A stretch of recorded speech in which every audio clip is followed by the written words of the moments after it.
అందించడమే మా తాలూకా జయం. ఇచ్చిన సంక్షేమ పథకాలే మాకు శ్రీరామరక్ష. అంటే మీరు చెప్తున్నది 2019 ఎన్నికల్లో ఉండే 19,000 మెజారిటీ కోసం మాట్లాడుతున్నారు. ఇప్పుడు ప్రతిపక్షంగా మీకు 2014లో 4,000తో ఓడిపోయిన ఆ సిచ్యువేషన్ ఖచ్చితంగా వస్తుందని ఒక విమర్శ వినిపిస్తుంది. ఏనాడు కూడా ఈ కాన్స్టిట్యున్సీ 2004 ముందు 2004లో కాంగ్రెస్ పార్టీ గెలిచింది. 2014లో 2014లో అప్పటికి పార్టీ అనేది కొందరు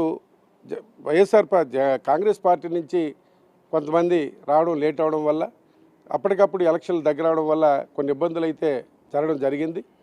కానీ ఇప్పుడు మా కాన్స్టిట్యున్సీ అనేది ఎవరిని అడిగినా, ఎక్కడికి వెళ్ళి అడిగినా, మీ కాన్స్టిట్యున్సీ మొత్తం 100 సచివాలయాల్లో అడిగినా కంపల్సరీగా వైఎస్ఆర్ కాంగ్రెస్ పార్టీ గెలుస్తుందని, దానికి గొర్రెల కిరణ్ కుమార్ సమర్థుడనే ఎవరైనా చెప్తారు. ఎందుకంటే మేము చెప్పుకోకూడదు. అది అది అది వచ్చిందంతా కూడా ప్రజలకు మేము ఇవ్వడం, జగన్మోహన్ రెడ్డి గారు ఇవ్వడం వల్ల, అతను ఇచ్చిన దీనివల్ల మాకు పేరు ప్రతిష్టలు కానీ లేదు, మనం 10 మంది దగ్గరికి వెళ్ళడానికి కారణం కూడా జగన్మోహన్ రెడ్డి గారే. లేకపోతే ఇన్నాళ్ళు ఎమ్మెల్యేలాగా ఎవరు కదిలే పరిస్థితి ఉండేది కాదు. కానీ ఈరోజు జగన్మోహన్ రెడ్డి గారు ప్రతి ఒక్కరికి గడప గడప కానీ వాళ్ళకి ఏ కష్టం వచ్చినా వాళ్ళ ఇంటి దగ్గర ఉండి పని చెయ్యాలని ఆదేశించడమే ఈవేళ ఈ నియోజకవర్గానికి ఒక మంచి పేరుగా వచ్చింది.